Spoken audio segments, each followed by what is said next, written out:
అప్పుడు శారా, దేవుడు నాకు నవ్వు కలుగజేసింది, వినువాడలో నా విషయమై నవ్వుతున్నది. మరియు శారా పిల్లలకు సత్కరించున్నది. ఎవరు అబ్రహాముతో చెప్పారు, నేను వాళ్ళకు ముసలితనమందు కుమారుని కట్టిని కదా అని.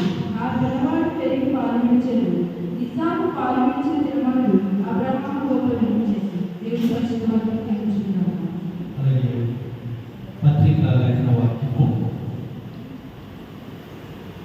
ఎఫెసీయులకు రాసిన పత్రిక 6వ అధ్యాయము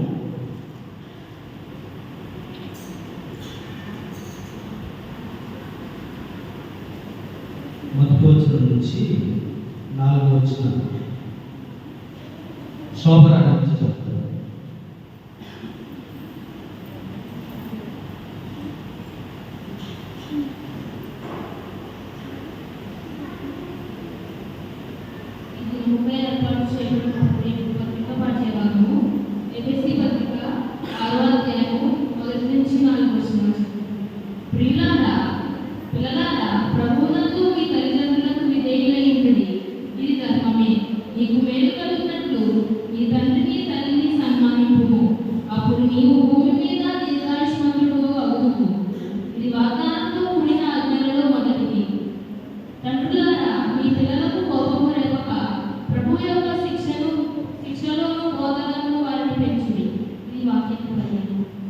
సువార్త పాఠ్యభాగము మార్కు సువార్త 10వ అధ్యాయము, మార్కు సువార్త 10వ అధ్యాయము 11వ వచనం నుంచి 18వ వచనం వరకు ఇందు వచ్చి చదువుతుంది.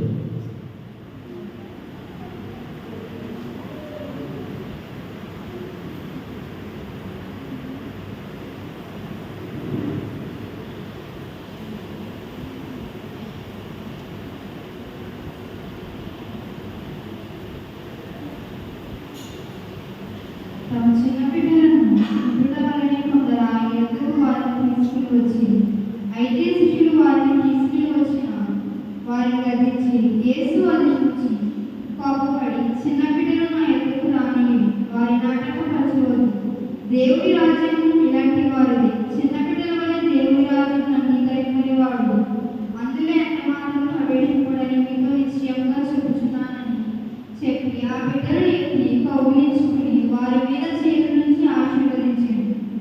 ఆయన బయలుదేరి మార్గముల వైపు పోచుండగా వారు పరిగెత్తుకు వచ్చి ఆ ఎదురు మోకాళ్ళను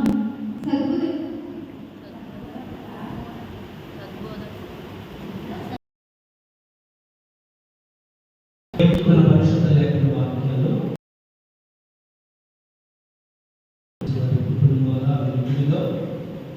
ఈ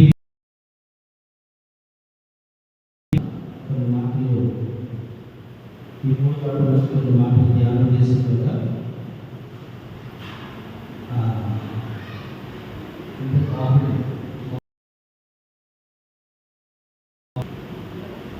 దింపించి అనే కూడా సిద్ధపరచండి.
వారి బలపరచుట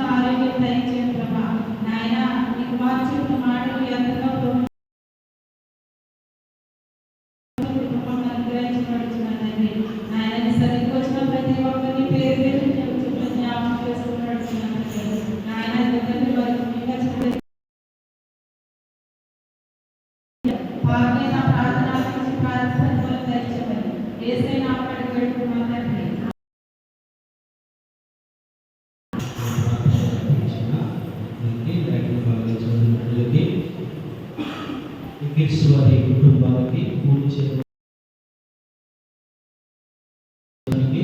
వచ్చిన బంధువర్గాలకి ఈ మధ్యాహ్నకాల శుభాలు మీ అందరికీ కూడా ఉదయపూర్వక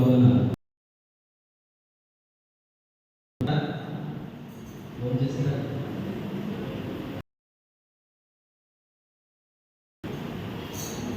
మనీ రెడీ చేశారా? ఎన్నో పర్యాయటువంటి సందర్భాలు మనము ఈ మాటలు విన్నవారిగా ఉంటాం. వాక్యాన్ని చూసుకున్న ప్రతిదీ కూడా ప్రభు కృపే అని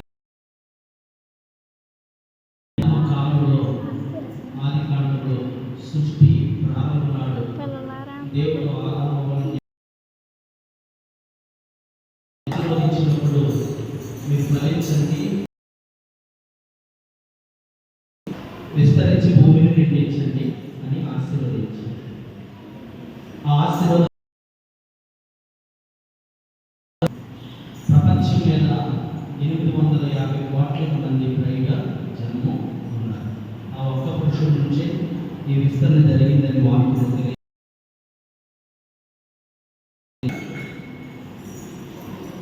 యవన కాలంలోకి వచ్చిన తర్వాత వివాహమైన ప్రతి ఒక్కరికి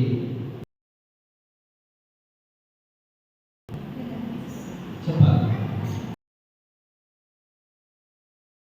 వివాహం తెలియలే కదా, తల్లిలో పిల్లల కోసమే కదా వివాహం ఎదురు చేస్తారు. అబ్రహాము శారాని దంపతులు జ్ఞాపకం చేస్తారు. పిల్లలు 75 సంవత్సరాలు అబ్రహాము వచ్చినప్పుడు దేవుడు అబ్రహామును దర్శించి నక్షత్రాల విస్తారంగా సముద్ర విస్తారం ఇస్రాయేలు వలె సంతాన అభివృద్ధి ఇస్తానని దేవుడు అబ్రహాము 75 సంవత్సరంలో పిలిస్తే మరి ఇప్పటిదాకా పిల్లలు లేరు. అప్పటికే 75 సంవత్సరాలు వచ్చేసింది కదా, మరి ఇప్పటిదాకా పిల్లలు లేరు.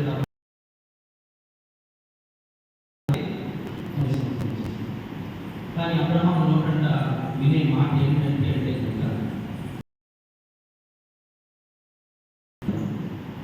వైద్యుల దగ్గరికి వెళ్తే వయసు ఎంత అంటే 30 వచ్చింది, 35 వచ్చింది, కష్టమే ఏమంటారు.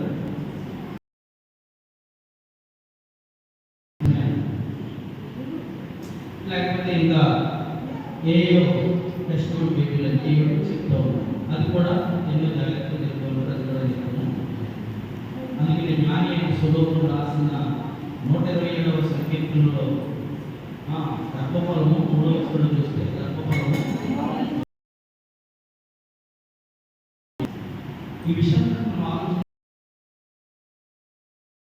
ఆలోచించే కలిగిందనుకుంటే కనుక బాగా డబ్బులు దేవుడే ఇవ్వాలి. గర్భఫలం అది చాలా మందికి తెలియక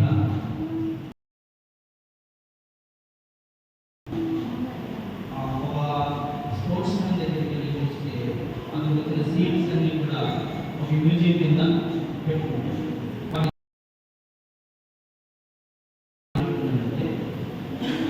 పిల్లల్ని కన్న తర్వాత ఇది దేవుడు ఇచ్చిన బహుమానము అని చాలా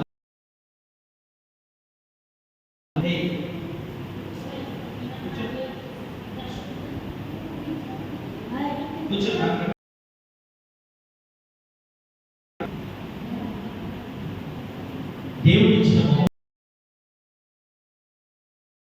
అబ్రహాముకి అది చాలా పుట్టినప్పుడు 2వ ఏట అబ్రహాం పాలు మారిన దినాన్ని గొప్ప విందు చేయించాడు అన్నారు. అంతే కదా. ఈరోజు కూడా మనం ఎందుకు వచ్చాము అంటే కనుక నేటితో పాలు గురించి ఎలా ఉన్నా తయారీ ఆహారం పెట్టే ధరలు ఆహారం పెట్టడానికి ప్రథమంగా మొదటిసారిగా పిల్లకి బాబుని గొప్పగా చేయాలి, అందరికీ తెలియాలి.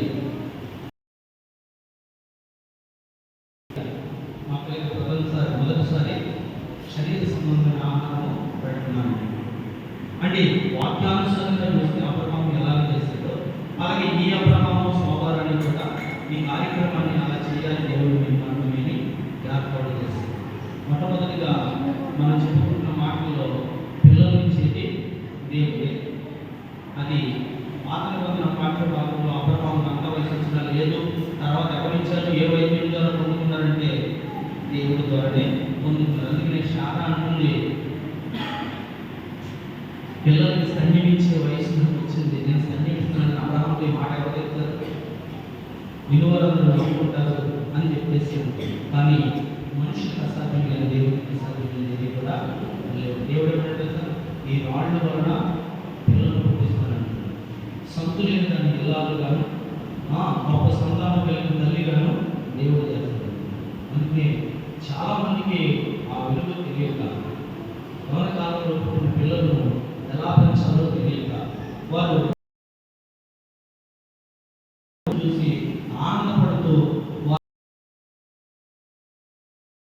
తప్పిపోయిన తర్వాత కానీ తెలియదు,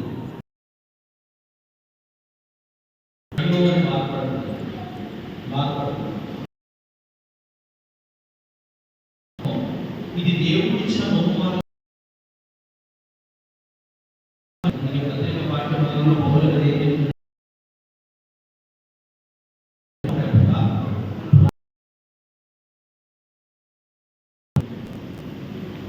ఎలా పెంచాలన్నా ప్రభు యొక్క శిక్షలను పాదులను పెంచాలి.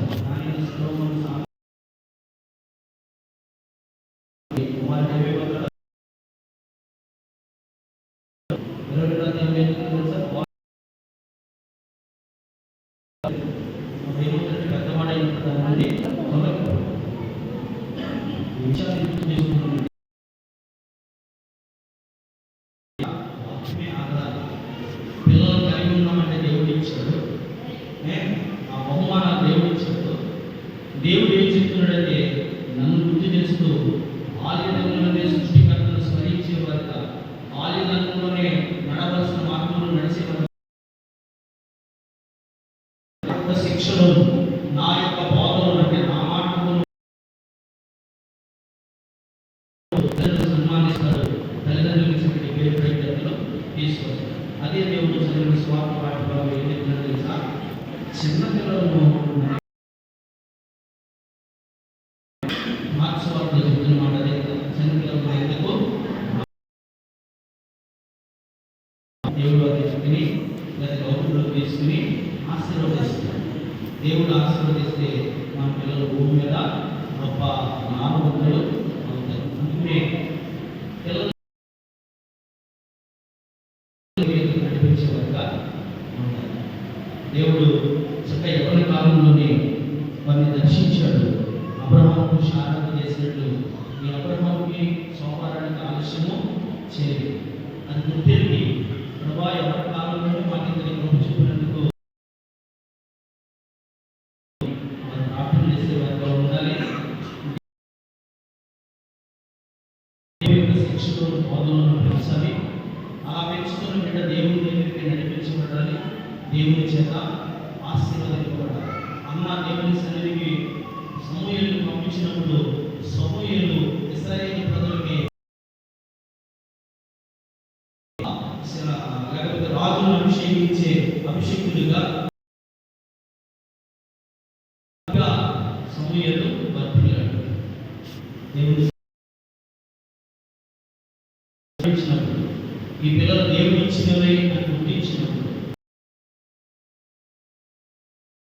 చేయకుండానే దేవుడు నాకు ఇచ్చాడని మన ఎవరికాల బిడ్డలను బట్టి దేవుడు స్తుతించినప్పుడు ప్రభు యొక్క శిక్షలో బోధనలు వారు పెంచినప్పుడు మన పిల్లలు మనకి మన గ్రామానికి మన వంశానికి చక్కటి పేరు ప్రఖ్యాతలు తీసుకొచ్చే వారిగా ఉంటారు. అటువంటి కృప ఇచ్చిన బిడ్డ బాహుళ్య అటువంటి పేరు ప్రఖ్యాతలు అబ్రహాము సోమవారానికి బాహుళ్య ద్వారా చక్కటి పేరు ప్రఖ్యాతలు నుంచి నిలుచున్న ఆహారం ఆమె ప్రార్థన చేసుకుందాం. అది సిద్ధపరచండి, ప్రార్థన చేసుకుందాం. ప్రార్థన చేస్తాం.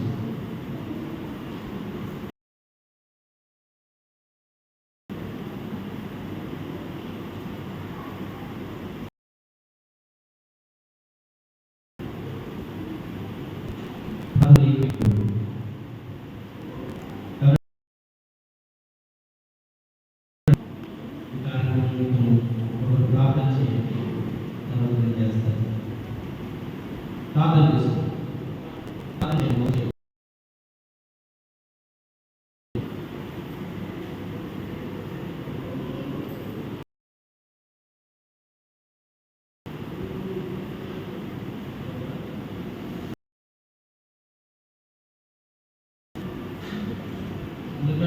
ప్రార్థన